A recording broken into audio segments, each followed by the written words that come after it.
পাকিস্তান সরাসরি একা ইরান-যুক্তরাষ্ট্র যুদ্ধ থামিয়ে দিয়েছে এমন কোনো নিশ্চিত ঐতিহাসিক বা প্রমাণিত ঘটনা নেই।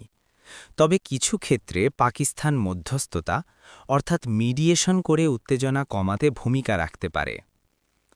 পাকিস্তান, ইরান এবং ইউনাইটেড স্টেটস এই তিন দেশের মধ্যে সম্পর্ক জটিল। ইরান-যুক্তরাষ্ট্রের মধ্যে দীর্ঘদিন ধরে উত্তেজনা আছে, বিশেষ করে পারমাণবিক ইস্যু, নিষেধাজ্ঞা ইত্যাদি নিয়ে। পাকিস্তান সাধারণত এই ধরনের পরিস্থিতিতে কূটনৈতিক যোগাযোগ করে। পাকিস্তান দুই পক্ষের সঙ্গে আলাদা আলাদা কথা বলে উত্তেজনা কমানোর চেষ্টা করে।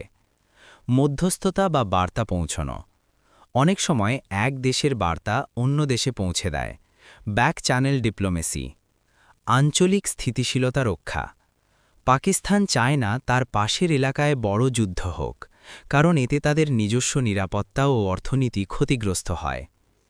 ইসলামিক বিশ্বের ঐক্য রক্ষার চেষ্টা, ইরানের সঙ্গে ধর্মীয় ও আঞ্চলিক সম্পর্ক থাকায় সংঘাত কমাতে আগ্রহী থাকে। বিশেষ করে কাসেম সোলেমানি অ্যাসাসিনেশনের পর অর্থাৎ ২০২০ সালে ইরান-যুক্তরাষ্ট্র উত্তেজনা চরমে উঠেছিল। তখন পাকিস্তান সহ বিভিন্ন দেশ যুদ্ধ এড়াতে কূটনৈতিকভাবে সক্রিয় হয়েছিল।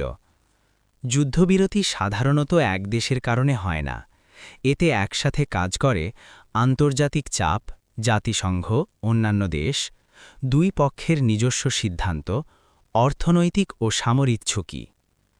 পাকিস্তান যুদ্ধ থামিয়েছে না, বরং কখনো কখনো কূটনৈতিকভাবে উত্তেজনা কমাতে সহায়ক ভূমিকা পালন করে।